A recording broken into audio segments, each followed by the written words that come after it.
My name is Celeste Simmons. I'm 28 years old. Stop begging for attention. That's what my father said to me, in front of 43 guests, champagne in hand, the week I graduated valedictorian. That same week, my parents threw a party with catered food and a banner stretched across the living room wall. None of it was for me. I left home that night. I didn't come back for 10 years. Then my sister, the golden child, the one the party was for, called me sobbing from a pay phone at 1 in the morning. Broke, homeless, license revoked. What she confessed about our parents didn't just break my heart. It made my blood run cold, but I'm getting ahead of myself. Let me take you back to June, 10 years ago, to a house on Maple Ridge Drive, the week my family fell apart. I grew up in a 4-bedroom house on Maple Ridge Drive, just outside Milwaukee, Wisconsin. The kind of street where everyone waves from their driveways and nobody locks their front doors. From the outside, we were the perfect family. Gerald and Diane Simmons, 2 daughters, 1 tidy lawn. My father managed a regional branch of an insurance company. He wore pressed khakis every day and shook hands like it was a competitive sport. My mother was a homemaker, active in the church women's group, always the first to bring a casserole when someone got sick. She kept the house spotless. She kept appearances spotless, too. My older sister, Monica, was 2 years ahead of me. Monica was tall, outgoing, effortlessly charming, the kind of person who walked into a room and everyone turned. She played volleyball. She sang in the church choir. She laughed loud and easy, and people loved her for it. I was the quiet one. I got straight A's. I shelved books at the public library after school. I ate dinner without being asked twice and cleaned my plate without being told. I thought that was enough. I thought if I was quiet enough and good enough, they'd eventually turn around and see me. I was wrong. There's one memory that sticks. I was 14. I'd just made the honor roll for the 6th straight semester. I printed the certificate and taped it to the refrigerator right next to Monica's volleyball team photo and her choir award. The next morning, it was gone. I found it folded on the kitchen counter under a stack of coupons. I asked my mother about it. She didn't look up from her coffee. The fridge was getting cluttered, honey. Monica's photo stayed. At the time, I told myself it didn't mean anything. But that refrigerator door was a scoreboard I was never allowed to win. And I didn't know yet that the scoreboard was rigged from the start. Senior year, I had one goal, valedictorian. I took 5 AP classes.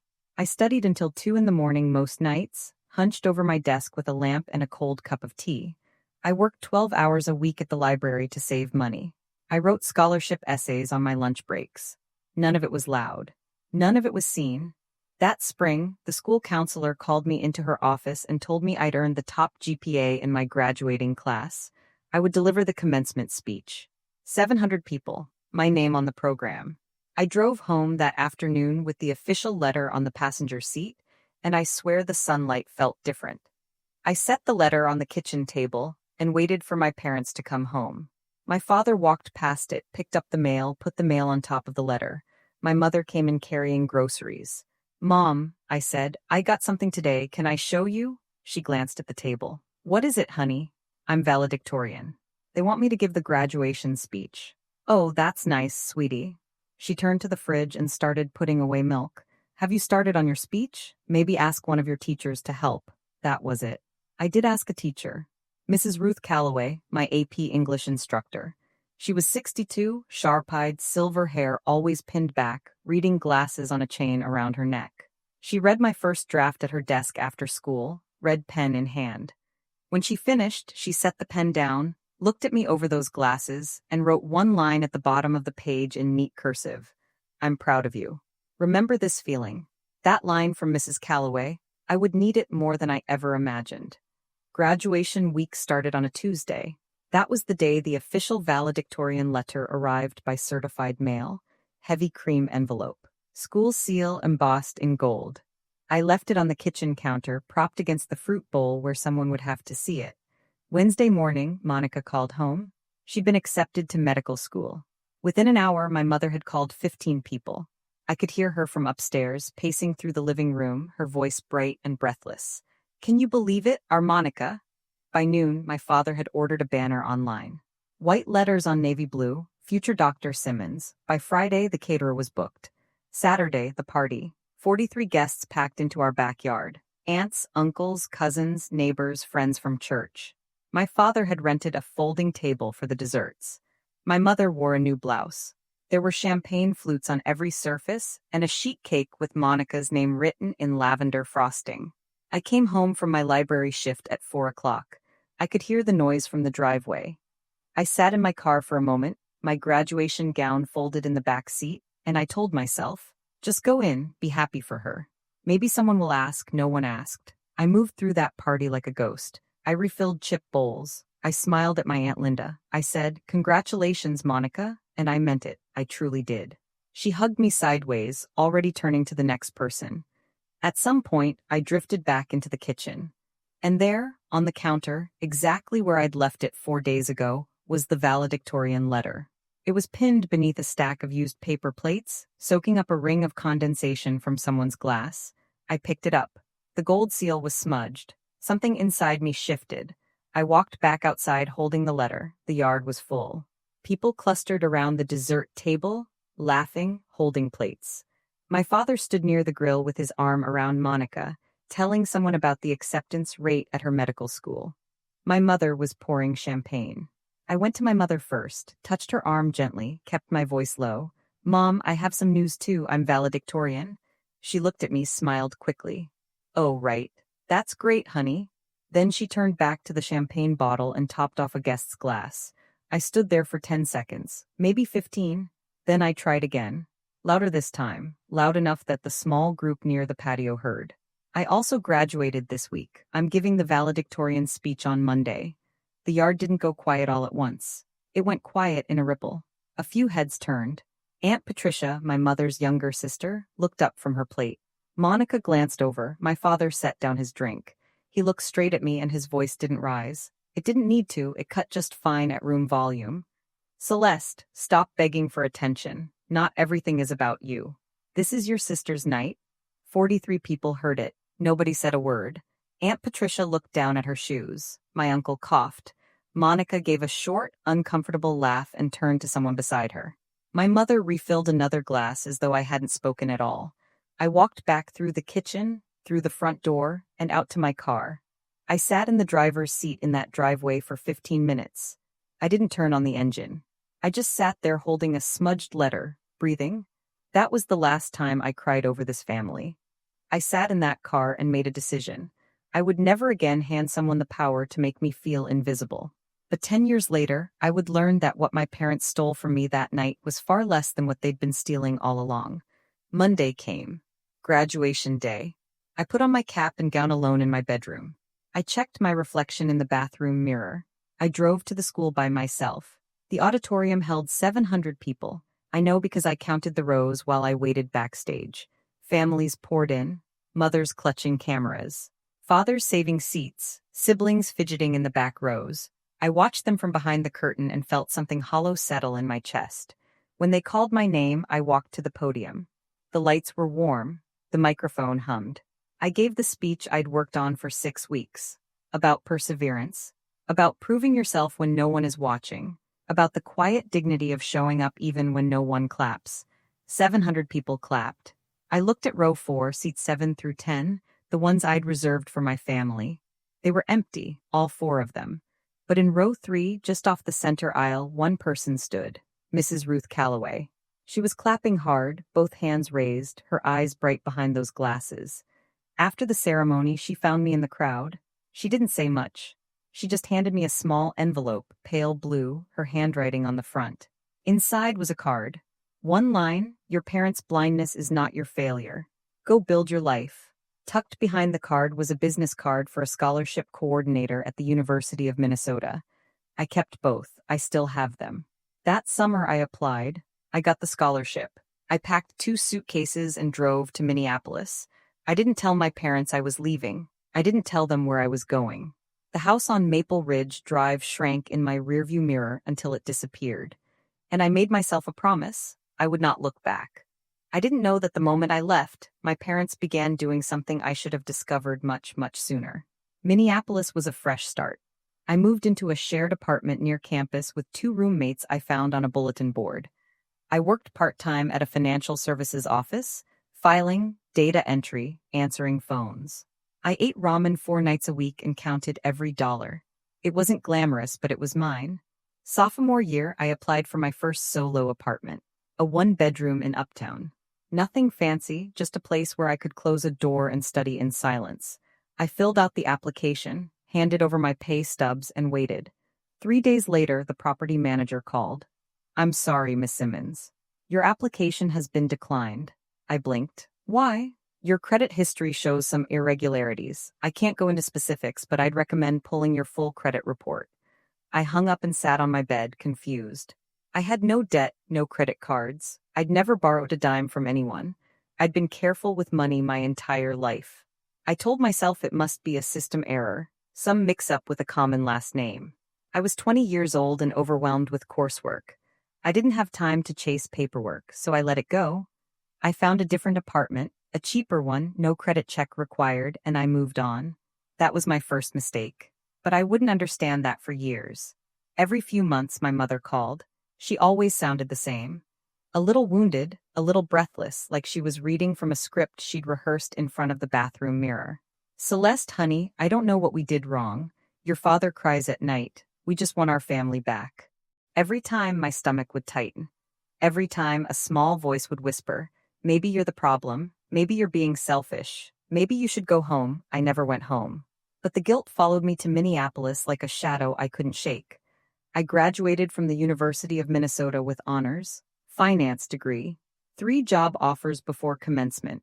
I took the best one, a junior analyst position at a mid-sized financial consulting firm downtown. Within 2 years, I'd been promoted. Within 4, I was a senior financial analyst, reporting directly to the managing partner. My boss, Margaret Thornton, was early 50s, no nonsense, the kind of woman who wore reading glasses on a silver chain and remembered every number she'd ever seen. She pulled me into her office one morning. "Celeste, you're one of the sharpest minds I've hired in 15 years. Keep going." I thanked her. I walked back to my desk and stared at my monitor for a long time. By 26, I had my own apartment, a reliable car, a growing savings account. I was building something real. On paper, my life looked like a success story.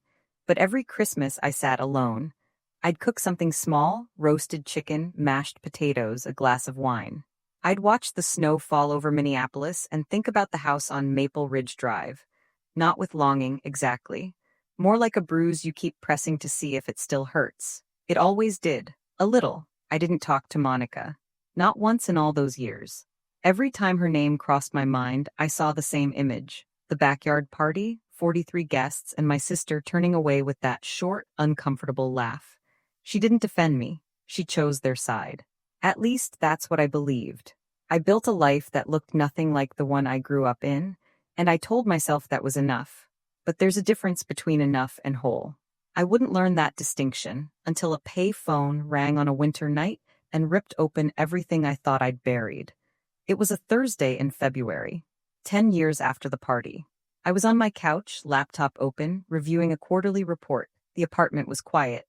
Snow tapped against the window. My phone buzzed on the coffee table. An unknown number. Area code 507. I almost didn't answer. I always let unknown numbers go to voicemail, but something, instinct maybe, or just the late hour, made me pick up. "Hello?" Breathing, ragged, then a voice, cracked and waterlogged, barely holding together. "Celeste, it's Monica. Please don't hang up." My hand tightened around the phone. I hadn't heard my sister's voice in a decade. But this wasn't the Monica I remembered, confident, polished, the golden child in a white coat. This voice belonged to someone falling apart. "Where are you?" I asked. "Bus station, Rochester." "Rochester, Minnesota?" "Yes. Why are you at a bus station at 11 o'clock at night?" A shaky breath, then quieter. "I don't have money for a hotel. I found a pay phone." I stood up, walked to the window. The snow was heavier now. "Why aren't you at Mom and Dad's?" Silence. Long enough that I checked to see if the call had dropped. Then, very quietly, "They kicked me out 3 months ago." I set my laptop on the counter. I leaned against the kitchen wall. The words didn't make sense, not immediately. Monica was the favorite. Monica was the banner on the wall, the champagne toast, the future Dr. Simmons. Monica was the daughter they chose. "What happened?" I asked. I can't explain it all on the phone. I just need somewhere to go tonight." "Please?" Her voice broke on the last word. I didn't know yet what she was about to tell me. I didn't know that her next words would make me sit down on my kitchen floor. But something in the way she said please, like it was the last word she had left, told me this wasn't just a bad night. This was the beginning of something I could never undo. I told her to stay where she was. She talked while I pulled on my coat, not in full sentences, in fragments like someone picking through rubble. She'd lost her medical license 6 months ago, a prescribing error. Wrong dosage, wrong patient chart. The hospital launched an internal review. The state medical board opened an investigation. Within 8 weeks, her license was suspended. 2 months after that, it was revoked. I was working 80-hour weeks, she said. Her voice was flat now, emptied out. I was so tired I couldn't see straight. I made a mistake. I pulled my boots on, grabbed my keys. Did you tell Mom and Dad? They found out before I did. Someone from the church knew someone on the hospital board. Dad called me before the letter even arrived. What did he say? She laughed, a short, brittle sound. You know what he said. You know exactly what he said. I did. But I wanted to hear it. He said, "You've humiliated this family." I locked my front door. The cold hit my face. And Mom? Mom didn't say anything. She just stood behind him and cried. Like she always does. After the license was revoked, Monica couldn't make rent. She moved back into the house on Maple Ridge Drive. Temporarily, she thought. 2 weeks in, Gerald told her she needed to leave. People are talking, he said. We told the church you're traveling abroad. So they hid her, and when hiding her got inconvenient, they discarded her. They loved me as long as I was useful, Celeste. Her voice cracked again. The second I wasn't, I became you. That sentence landed somewhere deep. I didn't respond to it. I just started the car and pulled out of my parking spot into the snow. But that wasn't the worst thing. Monica told me that night. She told me about the desk. When Gerald ordered her out, Monica packed what she could. On her last night in the house, she went into our father's home office, the one room we were never allowed to enter as kids. She was looking for her birth certificate. What she found was a manila folder at the back of the bottom drawer, behind old tax returns. It was full of printed emails, she said, between Mom and Dad. Going back 12 years. I was on the highway now, snow streaking through my headlights, the wipers beating time. What kind of emails? About us, Celeste, about keeping us apart. She read me fragments from memory. Dad to Mom, dated the year I left. If they talk too much, they'll compare notes. We can't let that happen. Mom to Dad, 2 years later. Tell Monica that Celeste didn't want to come for Christmas. I'll tell Celeste that Monica is too busy. Year after year, holiday after holiday, birthday after birthday. 2 separate lies, told in 2 separate directions, designed to keep 2 sisters from ever sitting in the same room long enough to realize the truth. 12 years, Monica whispered. 12 years they made me believe you didn't care about me, and they made you believe I looked down on you. The highway was empty, just my headlights in the snow. They played us like chess pieces, Celeste. And we never even knew we were on the same board. I drove in silence for a full minute. Then I said, "Is there anything else in that folder?" Monica's voice changed, got smaller, careful. "Yes. And it has to do with money." My hands were steady on the wheel, but my heart wasn't. Monica told me about the other papers in the folder. Behind the emails, in a separate plastic sleeve, there were photocopies of credit card applications. 5 of them, 3 in my name, 2 in hers. Each one opened within months of our 18th birthdays. Each one signed in a handwriting that wasn't ours. I never opened a credit card in my life, Monica said. I didn't even know these existed until I pulled them out of that drawer. I merged onto the exit ramp toward Rochester. The bus station sign glowed green in the distance. What were they used for? Tuition, car payments. The kitchen remodel, that new roof they put on 2 years ago. She paused. And the party, Celeste, the caterer, the champagne, the banner, all of it went on a card with your name on it. The total debt across all 5 accounts. Over $110,000. Split between 2 daughters who had never signed a single form. I thought about the apartment application. Sophomore year. The property manager's voice on the phone. Your credit history shows some irregularities. I'd told myself it was a system error. I'd told myself it was nothing. It wasn't nothing. That's why my credit was flagged, I said, not a question. Yes. That's why your credit was flagged. I pulled into the Rochester bus station parking lot. Through the glass doors, I could see a figure sitting on a plastic chair under fluorescent lights. One small suitcase beside her, head bowed. I turned off the engine, the wipers stopped, the snow piled on the windshield. Monica, yeah, do you still have those papers? I photographed everything, and I brought the originals. I sat there for a moment. Then I opened my door and stepped into the cold. They didn't just ignore me. They didn't just choose Monica. They used my name, my identity, to build a life I was never invited into. And they did the same thing to her. She looked different. The Monica I remembered was polished, straight posture, bright eyes, the kind of confidence that fills a room before she even speaks. The woman sitting on that plastic chair was 15 pounds lighter, hollow-cheeked, wearing a coat that was too thin for February in Minnesota. Her hair was pulled back in a knot that looked like it hadn't been redone in days. She stood up when she saw me. We looked at each other across the fluorescent waiting room. 10 years. 10 years of silence built on lies neither of us chose. I didn't hug her, I wasn't ready for that, but I held the door open. Get in the car. She picked up her suitcase. It was small, the kind you'd pack for a weekend trip, not for the rest of your life. She walked past me and I smelled stale coffee and bus exhaust. We drove in silence for the first 5 minutes. I kept my eyes on the road. She kept hers on the window. Then, very quietly, she said it. I'm sorry about the party, Celeste. I should have said something. I didn't respond right away. I let the words sit between us. The highway hummed beneath the tires. You're staying at my place, I said, as long as you need. She nodded. Her eyes were wet, but she didn't cry. Not yet, but tomorrow morning we're calling a lawyer. A lawyer? What they did isn't just wrong, Monica. It's a crime. And if we want those accounts off our names, we have to report it. She pressed her forehead against the window. The snow was slowing down. There are parents, she whispered. I know. I didn't say anything else. I didn't need to. She understood. The folder sat in her suitcase in the back seat. Those papers, those forged signatures and stolen names, were about to change everything. And our parents had no idea they still existed. The next morning, I sat at my kitchen table with my laptop open and Monica in the chair beside me. I pulled my full credit report, all 3 bureaus. Equifax, Experian, TransUnion. It took 4 minutes to load. Those 4 minutes were the longest of my life. 3 accounts I'd never opened. 3 credit cards, each with a Milwaukee billing address. The house on Maple Ridge Drive. Opened in August 10 years ago. The same month I left for Minneapolis.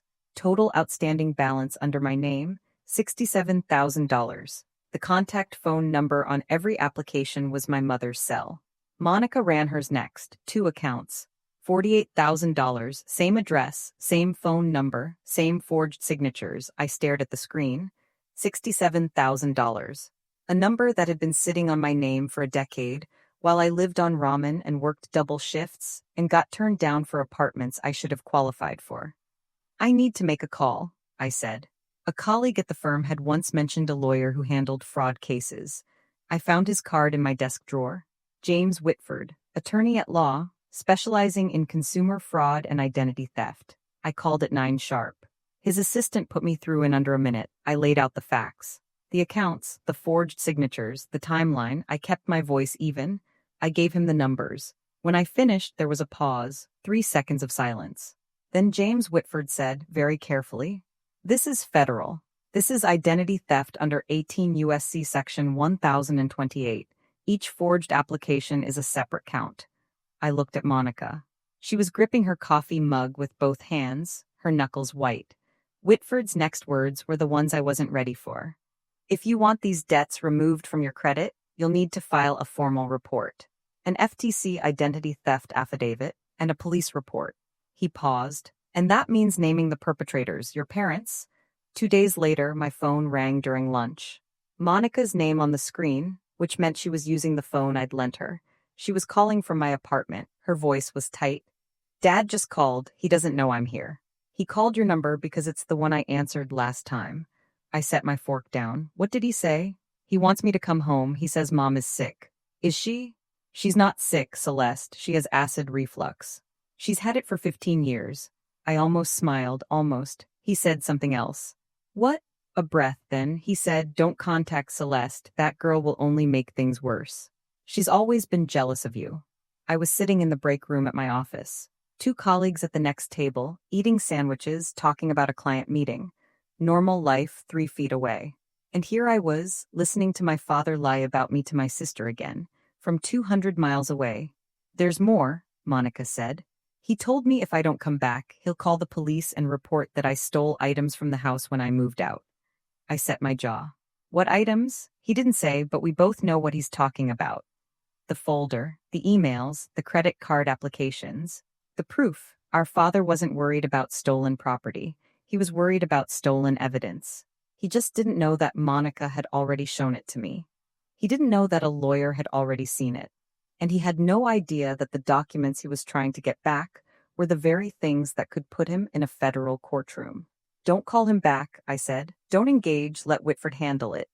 I hung up and stared at my lunch. I wasn't hungry anymore. The next day it was my mother's turn. I was at my desk when the call came in. A Milwaukee area code. I knew before I answered. Celeste, honey? Her voice was thin and trembling, the way it always gets when she wants something. I've been so worried about you. I don't understand why you and your sister are pulling away from us. Your father and I, we love you both so much. I let her finish. Then I asked the question. Mom, did you open any credit card accounts under my name? Silence. Not the brief kind, the kind that has weight. What are you talking about? 3 credit cards, my name, your phone number on the applications, opened 10 years ago. More silence. Then her voice shifted, higher, tighter, wounded. Are you accusing me? After everything I've done for you? I raised you, Celeste. I fed you. I drove you to school every morning. And now you're calling me a thief? I'm not accusing you, Mom, I'm asking. And you haven't said no? I could hear her breathing fast, shallow. Then the tears started. I can't believe this. I can't believe my own daughter would say something like this to me. Your father was right. You've always resented this family. You've always wanted to tear us apart. Her voice cracked in all the right places. She'd had decades of practice. Mom, I'm done, Celeste. I'm done trying. The line went dead. I put my phone face down on the desk. I sat very still for a moment. Then I opened my email and started drafting a message to Whitford. She didn't deny it, not once. She cried, she deflected, she accused, she performed, but she never once said no. That told me everything I needed to know. 2 weeks passed. I was starting to think the worst was behind us. I was wrong. My phone rang on a Tuesday evening. It was Mrs. Calloway. Celeste, I need to tell you something, and I'm sorry to be the one. She didn't sound sorry. She sounded furious. Your parents spoke at the church fellowship meeting last Sunday, about 30 people. Your father stood up during open sharing and told the group that you've been, and I'm quoting, manipulating Monica into cutting off the family. He said you've always been jealous and that you're using her breakdown to turn her against them. I closed my eyes. Your mother sat beside him and cried the entire time. She told people she hasn't slept in weeks. I could picture it perfectly. Gerald standing tall, voice steady, the grieving patriarch. Diane beside him with her tissue, shoulders shaking on cue. The two of them performing heartbreak for an audience of 30, the same way they'd performed a perfect family for 43 people at that backyard party a decade ago. Some of the church members messaged me afterward, Ruth continued. They wanted your contact information to tell you, and I quote, you should be ashamed. 2 texts arrived while we were still on the phone. One from a woman I vaguely remembered from childhood Sunday school. How dare you do this to your parents? Another from a man I couldn't place. Your mother is a saint. You're breaking her heart. Monica sat across the room, reading over my shoulder. Neither of us spoke. Ruth's voice was steady now. Celeste, I've known your parents for 20 years. I've also known you. The truth always surfaces. Don't let them rewrite your story. I nodded, even though she couldn't see me. Then I picked up my phone and called James Whitford. I'm ready to file, I said, all of it. Are you certain? Once we file, there will be a federal investigation. Your parents will know. I'm certain. James Whitford's office was on the 7th floor of a glass building in downtown Minneapolis. Clean lines, quiet. The kind of place where serious things happen without anyone raising their voice. Monica and I sat across from him at a long conference table. Between us, 3 credit reports, photocopies of 5 forged applications, a stack of printed emails, and a timeline I'd written by hand on a legal pad. Whitford spread the documents out. He studied each one, turning pages slowly, making notes in the margin with a silver pen. He didn't rush. The credit card applications were signed by someone other than the account holders, he said. The contact information on every form belongs to your mother. The billing address is your parents' home. And the charges correspond to tuition payments, vehicle purchases, and home renovation expenses, Expenses your parents directly benefited from. He looked up. This is identity theft under 18 U.S.C. Section 1028. Each fraudulent application is a separate federal offense. Combined with the forged signatures, we're also looking at fraud and potentially wire fraud, depending on how the applications were submitted. Monica shifted in her chair. I could feel her hesitation. I understood it. These weren't strangers we were talking about. These were the people who drove us to school, who sat at the head of the Thanksgiving table, who told us they loved us, even when they didn't mean it. But if we want the debts removed, I said, this is the only path. Correct. The credit bureaus require either a police report or an FTC identity theft affidavit to initiate a dispute of this nature. There's no other mechanism. Whitford slid 2 affidavit forms across the table, one for me, one for Monica. I didn't sign that paper out of revenge. I signed it because my name had been used without my consent, and I had every legal right to take it back. Monica picked up the pen, her hand hovered over the signature line. Then she signed. 2 weeks after we filed, the ripples started. I didn't plan them. I didn't orchestrate anything. I went to work. I came home. I cooked dinner for Monica and me. I followed Whitford's instructions. Don't contact your parents. Don't discuss the case publicly. Let the process work. But in a community as small as the one my parents built their reputation in, truth doesn't need a spokesperson. It just needs a crack in the wall. Ruth Calloway was that crack. She didn't spread gossip. She didn't post anything online. But when people asked her, and they did because Gerald's speech at the fellowship meeting had stirred up talk, she answered honestly. I've known Celeste since she was 14, she told Martha Greer, the church treasurer, over coffee. That girl has never been jealous of anyone. If Gerald and Diane want to talk about their daughters in front of the whole congregation, maybe they should tell the full story. Martha told her husband. Her husband mentioned it to the deacon. The deacon mentioned it to someone else. Then Aunt Patricia called me. I hadn't heard her voice since the party. 10 years. She'd been the one who looked down at her shoes when my father told me to stop begging for attention. She'd been silent then. She wasn't silent now. Celeste, I should have said something a long time ago. I'm sorry. What do you mean, Aunt Patricia? She was quiet for a moment, then. I overheard your father once, years ago. He was in the kitchen with your mother, and he said, she cleared her throat, open another one, Celeste never checks. I closed my eyes. I didn't understand what it meant at the time, she said, but I think I do now. And if you need someone to confirm what kind of people they are behind closed doors, I'm here. The wall was cracking, and my parents hadn't noticed yet. The last Sunday of that month, Gerald and Diane walked into church the way they always did. Side by side, chins up, Gerald's hand on the small of Diane's back. They took their usual seats in the front row. But this time, the seats around them stayed empty. People filed in, nodded politely, sat 2 rows back, 3 rows back. Nobody chose the spot next to Gerald. Nobody leaned over to ask Diane how she was doing. The fellowship that had once revolved around them quietly rearranged itself, not with hostility, with distance. The pastor, Reverend Alan Marsh, didn't name anyone. He never did. But his sermon that morning was about truth, accountability, and the sacred trust between parents and children. He quoted Proverbs. He spoke about the weight of deception carried inside a household. He looked out over the congregation and said, a family built on secrecy will eventually be undone by the very secrets it keeps. Gerald stared straight ahead. His jaw was tight. Diane pressed a tissue to her face.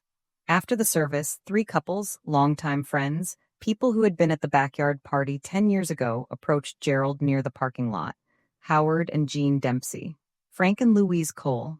The mayors. Howard spoke first. His voice was low but direct. Gerald, we need to ask you something. Is it true you opened credit cards in your daughter's names? Gerald's face didn't crumble. It hardened. My family's business is my family's business. That's not a denial, Gerald, Howard said. Diane grabbed Gerald's arm and pulled him toward the car. She was crying. Real tears this time, or maybe the same rehearsed ones. It was getting hard to tell the difference. I wasn't there. I didn't need to be. The truth doesn't need a microphone. It just needs one honest voice, and then another, until the silence becomes impossible to maintain. Gerald called me that evening. I was washing dishes. The phone buzzed on the counter and his name lit up the screen. I hadn't seen it there in 10 years. I dried my hands, picked it up, answered. Celeste. His voice was different, smaller. The sharp edges were gone. What was left sounded like a man standing in a room that was getting smaller by the minute. You're destroying this family. You need to withdraw the complaint. I turned off the faucet. I opened accounts under your name because I didn't have a choice, he said. All that money went to Monica's tuition, to this family. I did it for us. You didn't do it for us. You did it for the image of us. I'll pay it back, every cent. Just pull the report. You opened 3 credit cards under my name when I was 18. You forged my signature. You used my social security number. That's not a debt, Dad. That's a federal crime. His breathing got heavier. I could hear him pacing. Do you want to see your father go to prison? Is that what you want? I don't want anything from you. I want my name back. Celeste, you told me to stop begging for attention. Remember? At the party. In front of 43 people, so I stopped. I stopped asking for anything from you. Silence. And now I'm not asking, I'm filing. Silence. Then very quietly, and this is the part I didn't expect, his voice cracked. Please, Celeste. I'm sorry, I know I was wrong, but don't send me to prison.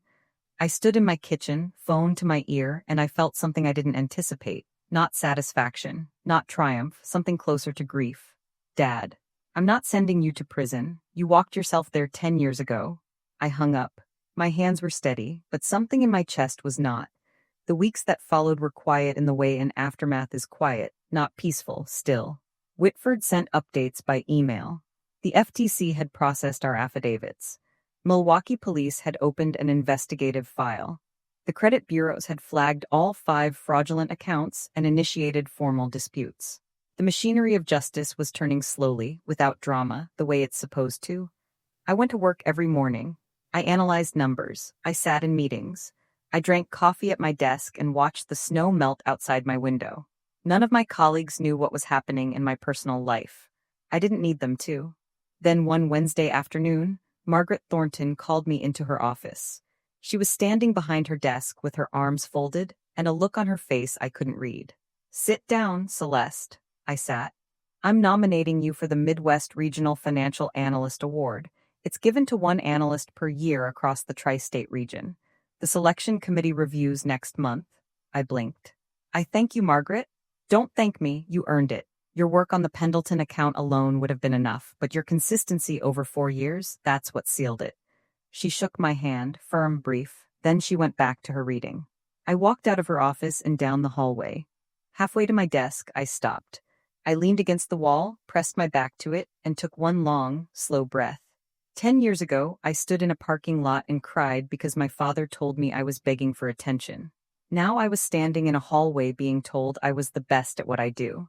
Not because I begged, not because I performed, because I showed up every single day and did the work. I didn't need my father's approval anymore. I had something better, I had my own. She showed up on a Saturday morning. No warning, no call. I opened my front door to get the newspaper, and there was Diane Simmons standing in the hallway. Eyes swollen, coat wrinkled.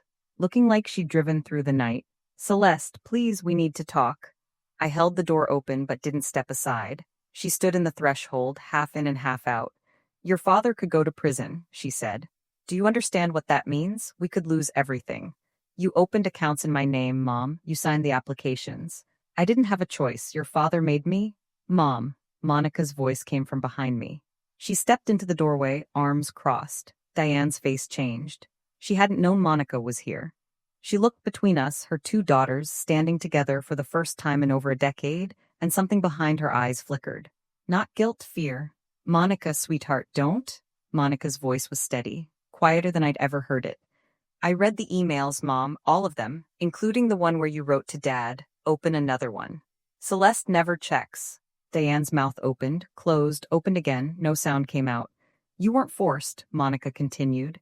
You participated every single time. Diane's eyes filled. She looked at me, then at Monica, then back at me. Mom, I said, I don't want you to go to prison, but I'm also not going to carry $67,000 of debt that I didn't create. You have a choice. Cooperate with the lawyer. Acknowledge what you did. Negotiate a resolution, or wait for the federal investigators to come to you. She stared at me. Her lip trembled. Then she turned, walked down the hallway, and disappeared down the stairs without another word. Monica closed the door. We looked at each other. She'll tell Dad, Monica said. I know. Then what? Then they decide that's their choice now, not ours. It took 3 weeks. Whitford called on a Friday afternoon. I was at my desk mid-report when his name flashed on my screen. They've retained counsel, he said. Their attorney reached out this morning. They want to negotiate. I leaned back in my chair. Through the window, the first green of spring was starting to push through the Minneapolis skyline. What are they offering? Full acknowledgement of the fraudulent accounts. Restitution of all outstanding balances, $115,000, including accrued interest, paid through a structured repayment plan. In exchange, they're requesting that you and Monica support a plea agreement rather than pushing for full federal prosecution. What does the plea look like? Guilty plea to identity theft, 3 years supervised probation, a financial restraining order barring them from accessing either daughter's personal information, credit, or financial accounts. No prison time. I thought about it, not for long. Monica and I didn't file this to put them in prison. We filed it to get our names back. This achieves that, accept it. The paperwork took another month. Gerald and Diane Simmons entered guilty pleas in a Milwaukee federal courtroom. No cameras, no spectators. Just 2 attorneys, a judge, and 2 parents who had spent 20 years building a perfect image, signing papers that admitted it was a lie. The credit bureaus removed all 5 fraudulent accounts within 60 days. My credit score climbed 190 points in 6 months. For the first time in my adult life, my financial identity was actually mine. I called the property management company in Uptown, the one that had turned me down 7 years earlier. I wasn't looking for an apartment. I just wanted to say one thing. The reason I was declined on my application years ago was identity theft. My record has been corrected. The woman on the phone paused. I'm sorry that happened to you, ma'am. I didn't ask for my name back out of revenge. I asked because it was mine. That was always enough. News doesn't travel fast in a community like the one my parents built their lives around. It travels slow, through glances, through silences, through the things people stop saying. Nobody in the church congregation held a meeting. Nobody made an announcement. But within weeks of the plea, the quiet rearrangement that had started on that Sunday morning became permanent. Gerald and Diane stopped attending services. Not because they were asked to leave, Reverend Marsh would never do that, but because the space they'd occupied for 25 years no longer felt like theirs. The front row seats stayed empty for 3 weeks before someone else filled them. Their friends, the Dempseys, the Coles, the Mayers, stopped calling, not out of cruelty, out of embarrassment. We believed them, Jean Dempsey told Aunt Patricia. For 10 years we believed every word. Patricia kept me informed. Short phone calls once a week. She didn't editorialize. She just told me what she saw. Your father put the house on the market, she said one evening in late spring. They're using the equity for the restitution payments. They're moving into a 2-bedroom rental on the south side. I sat with that for a moment.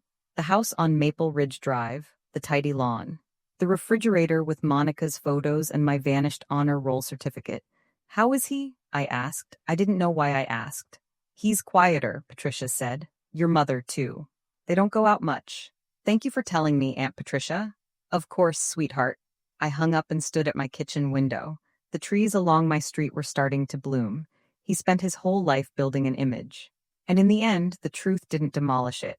It just turned the lights on, and the people around him finally saw what had always been there, and looked away. Monica lived with me for 3 months. I won't pretend those months were easy. We were 2 women in our late 20s, sharing a 1-bedroom apartment, carrying 2 decades of damage we were only beginning to understand. There were good nights, cooking together, watching old movies, laughing at things that probably weren't that funny. And there were bad nights. One evening in March, I said it, the thing I'd been holding since the party. Why didn't you say something that night? When Dad told me to stop begging. You just laughed. Monica put down her fork. She looked at the table for a long time. Because I believed him, she said. I thought you were being dramatic. They'd spent years telling me you resented me, that you were jealous, that you wanted to ruin every good thing that happened to me. And I bought it. She looked up at me. All of it for 10 years, Celeste. We sat in silence. The heater clicked. I'm sorry, she whispered. I don't know how to make it right. You don't have to make it right. You just have to be honest. We started therapy, separately. Different offices, different therapists. Monica worked through the pressure of being the golden child, the impossible weight of a role she never chose. I worked through the invisibility, the guilt, the years of wondering if I was the problem. Monica found a job in April. Community health outreach coordinator at a nonprofit clinic. She used her medical knowledge without needing a license. The pay was modest. She didn't care. "First time in my life I'm working because I want to," she told me one evening, lacing up her sneakers for an evening walk. Not because Dad needs a doctor in the family portrait. By May, she'd moved into her own apartment, 15 minutes from mine. Healing isn't a straight line. Some nights we argued. Some nights we just sat together in silence. Both were necessary. The awards ceremony was held at the Grand Marquette Hotel in downtown Minneapolis. A ballroom with tall windows, white tablecloths, and 200 people from financial firms across the Midwest. I wore a navy dress I'd bought for the occasion. Simple, professional. I arrived alone, checked in at the registration table, and took my seat near the front. When I looked at row 3, just off the center aisle, I saw two faces I didn't expect. Monica, and beside her, Ruth Calloway. Ruth had flown in from Milwaukee that morning. $80 for a round-trip budget flight. She was wearing a gray blazer and her reading glasses on their chain, and she was sitting in the third row with her hands folded in her lap, exactly the way she'd sat at my graduation 10 years ago. My name was called at 8:15.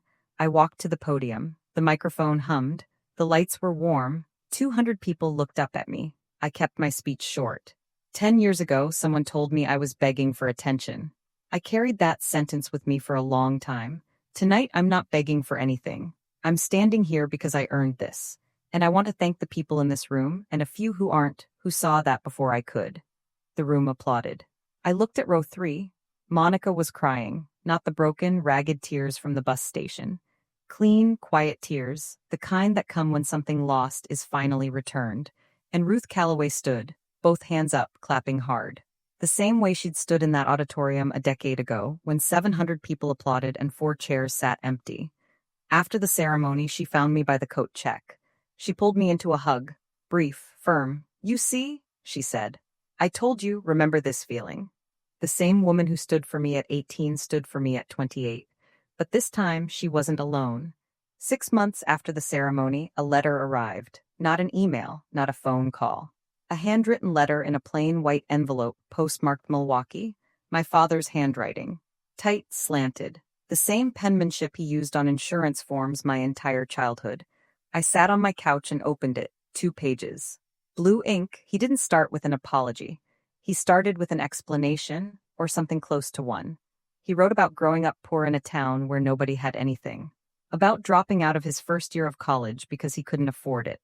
About filing for bankruptcy at 30, and the shame that followed him like a second shadow. I thought if this family looked perfect, then maybe we would be. I thought if people saw Monica in a white coat, they'd see me as something more than a man who went broke at 30. I was wrong. I built a house on lies, and I told myself it was love. Then he wrote this. "I know I was wrong about you, Celeste. I don't expect you to forgive me. I'm not asking for that. I just want you to know I see you. I should have seen you a long time ago. I see you now. It's late, but I see you." I read the letter twice. Then I folded it, put it back in the envelope, and placed it in the top drawer of my nightstand. I didn't write back. I sat by the window for a while. The sun was going down over Minneapolis, painting the sky in shades of copper and gray. I thought about the refrigerator on Maple Ridge Drive, the vanished certificate, the smudged gold seal under a stack of paper plates. He finally saw me, but I no longer needed to be seen by him. That's the difference 10 years makes. I didn't close the door on my father that night, but I didn't open it either. I just let it be, neither locked nor wide. A boundary, not a wall. The distinction matters. So here's where I am now. I'm 28. I live in a 1-bedroom apartment in Minneapolis with a small balcony that overlooks a row of elm trees. In the fall, they turn gold. In the spring, they fill the street with that soft green light that makes everything feel possible. My credit score is the highest it's ever been. I'm saving for a down payment on a house, a real one, with my name on the deed and nobody else's. I go to work every morning at a job I love, for a boss who tells me I'm sharp instead of telling me I'm too much. Monica lives 15 minutes away. We have dinner together every Thursday, not because someone told us to, but because we want to. Sometimes we cook. Sometimes we order Thai food and eat it on her couch with a movie playing in the background. We don't talk about our parents every time, but when we do, we talk honestly. That's new for us. It's still hard. It's getting easier. Monica calls our father once a month. Short, polite, careful. She sets a timer on her phone, 15 minutes, no more. She says it's enough for her. I respect that. I don't judge it. Everyone draws the line where they need to. I don't call him. I don't call my mother. The letter sits in my nightstand drawer, still unanswered. Every Christmas, Ruth Calloway sends me a card. Last year she wrote, "Still proud." Always proud. I stuck it to my refrigerator with a magnet. And this time, nobody took it down. My family doesn't look like the one I grew up in. It's smaller, it's quieter, and it's entirely mine. There's a freedom in that. A strange, hard one, imperfect freedom. The kind you only find after you stop waiting for someone else to hand it to you. If you ask me what I learned, and I know that sounds like the part of the story where someone gets preachy, so I'll try not to, I'd say this first. If your family only loves you when you're useful to them, that's not love. That's a transaction, and you are allowed to walk away from a deal you never agreed to.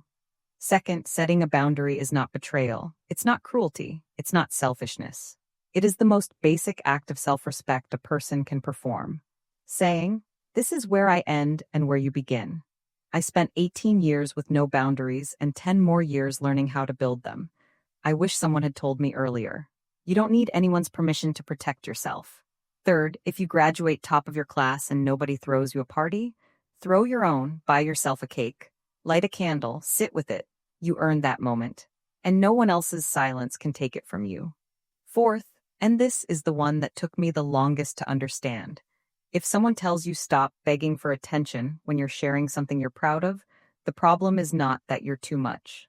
The problem is that they are offering too little, and that gap is not yours to fix. I'm not telling you what to do with your family. I don't know your story. I don't know your parents, your siblings, your history. But I know this. The people who are supposed to love you should not be the ones who make you feel invisible. And if they do, you are not obligated to stay in the room. Setting a boundary is not abandoning your family. It's refusing to abandon yourself. That's what I learned the hard way over 10 years. And I'd do it all again. I started this story with a girl, 18 years old, sitting in a parked car in her parents' driveway, holding a smudged letter, crying in the dark, while 43 people laughed and clinked glasses in the backyard behind her. I'm 28 now. I don't cry over them anymore. Not because I don't feel anything. I feel everything. I feel the weight of what was lost and the relief of what was found. But I've learned the difference between tears that heal you and tears that keep you small. I don't waste mine on people who never earned them. My father told me I was begging for attention. He was wrong. I wasn't begging for attention. I was asking to be seen by the people who were supposed to see me first. And when they refused, I learned to see myself. That's not a Hollywood ending. There's no dramatic courtroom scene, no tearful family reunion on a porch somewhere. Some stories don't end with a hug. Some stories end with a woman standing in her own apartment, hanging a card on her own refrigerator, and knowing for the first time that she's enough. If you're out there right now, and you're the one your family forgot, the quiet one, the good one, the one who did everything right and still got overlooked, I see you. Your story matters. Don't let anyone tell you otherwise. Dad said I was begging for attention. He was wrong. I was asking to be seen. And now, I see myself. That's enough. That's always been enough. Thank you for staying until the end. If this story meant something to you, remember, you don't need anyone's permission to be proud of who you are. I'll see you in the next one.